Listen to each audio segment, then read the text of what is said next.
जी नमस्कार किसान भाइयों। आज हम बात करेंगे अदरक की खेती कैसे करें। अभी जो है सीज़न चल रहा है बुवाई करने का अदरक का। इसका जो सीज़न होता है अप्रैल से मई का महीना होता है, जिसका जब अपना तापमान जो है 30-32 के आसपास रहता है, तो इस समय ज़्यादा अच्छा रहता है इसकी बुवाई करना। तो इसमें सबसे पहले हम क्या करते हैं कि भूमि की तैयारी कैसे करें, भूमि कैसी होनी चाहिए। भूमि इसके लिए बालुई दोमट और जिसका पीएच मान 6 से 7.5 हो, ऐसी मिट्टी पर्याप्त और उपयुक्त होती है ना। इसकी तैयारी करते समय 25 से 30 क्विंटल सड़ा हुआ गोबर का खाद जो है उपयोग किया जाता है प्रति हेक्टेयर। इसका समय हमने आपको बता दिया, अप्रैल का पहला सप्ताह से लेकर के मई का महीना।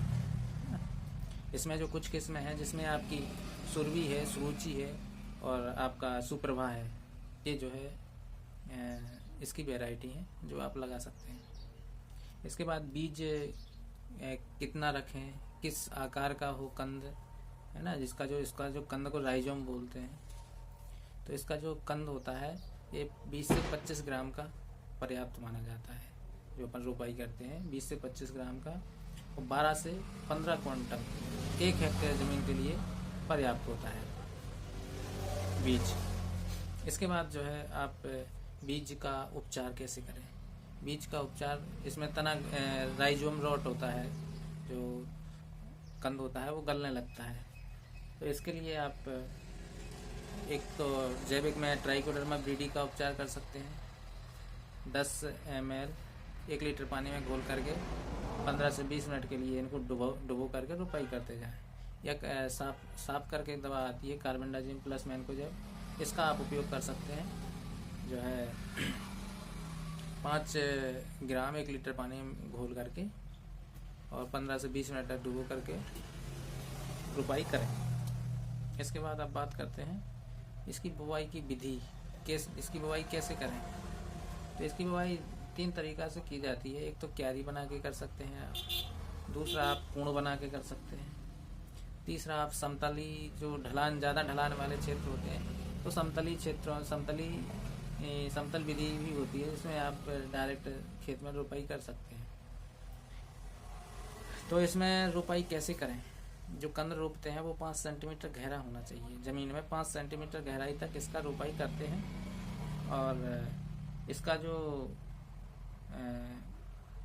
दूरी रखते हैं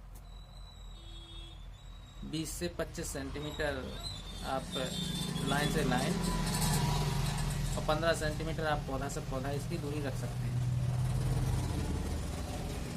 इसके बाद में आप जो है बात करते हैं मल्चिंग एक मुख्य शस्य क्रिया है अदरक की खेती में। इसका योगदान उपज उत्पादन से डायरेक्ट लिंक होता है कि आपकी उपज बढ़ेगी कि घटेगी, इस पर निर्भर ज़्यादा करता है मल्चिंग पे।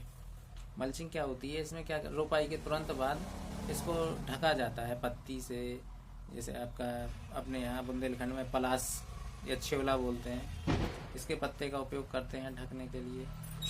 जहाँ धान का प्यार होता है उसका उपयोग कर सकते हैं। कहीं कहीं गन्ने का जो छिलका निकलता है उसका भी उपयोग किया जाता है। तो ये 10 से 12 टन हरा पत्ती का उपयोग कर सकते हैं। कहीं कहीं केला की पत्ती का भी उपयोग कर सकते हैं, है ना। तो 12 से 15 टन 1 हेक्टेयर के लिए पर्याप्त मानी जाती है। इसके बाद आप बात करते हैं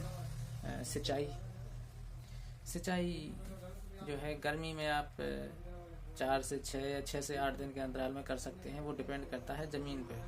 अगर आपकी ज़मीन की जलधारण क्षमता ठीक है तो आप 6 से 8 दिन में सिंचाई गर्मी के टाइम पे कर सकते हैं। बाकी ठंड के समय में आप 12 से 15 दिन के अंतराल में कर सकते हैं। इसके बाद खरपतवार नियंत्रण, अगर आप मल्चिंग कर देते हैं तो खरपतवार नियंत्रण हो जाता है, खरपतवार बहुत कम उगते हैं। दूसरा है नमी बनी रहती है। तीसरा आपकी ज़मीन भुरभुरी होती है, बैठती नहीं है, जिससे उत्पादन अच्छा होता है। और इससे क्या होता है कि जो माइक्रो ऑर्गेनिज्म होते हैं, माइक्रोबियल एक्टिविटी बढ़ जाती है ज़मीन में। लाभदायक जो ऑर्गेनिक सूक्ष्म जीव होते हैं वो अधिक मात्रा में पनप जाते हैं मल्चिंग करने से। अब इसके बाद बात करते हैं, अगर फिर भी कोई खरपतवार उग जा रहा है तो 45 से 60 दिन के अंतराल में एक आध निदाई आप कर सकते हैं। 1 से 2 निदाई हल्की फुल्की आती है, तो वो आपको करवाना पड़ेगा।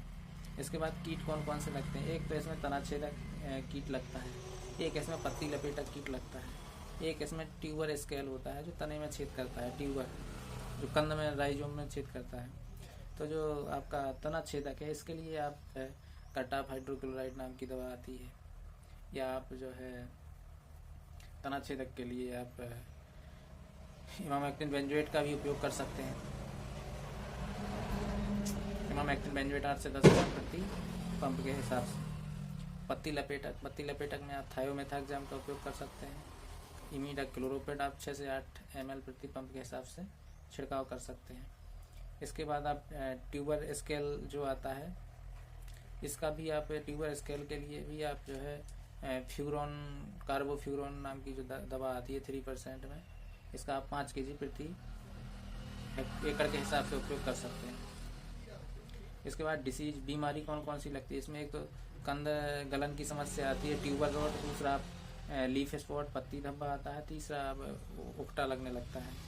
तो जो तना गलन होता है उसमें आप जो आपका तना गलन भी होता है और कंद का गलना भी होता है। तो इसमें आप जो है कार्बेंडाजिम प्लस मैनकोजेब जो है 30 से 35 ग्राम प्रति पंप के हिसाब से स्प्रे कर सकते हैं। और लीफ स्पॉट में COC कॉपर ऑक्सीक्लोराइड 50 ग्राम प्रति पंप के हिसाब से स्प्रे कर सकते हैं। बिल्ट में आप जैविक में ट्राइकोडर्मा या फिर COC प्लस स्ट्रेप्टोसाइक्लिन का उपयोग कर सकते हैं।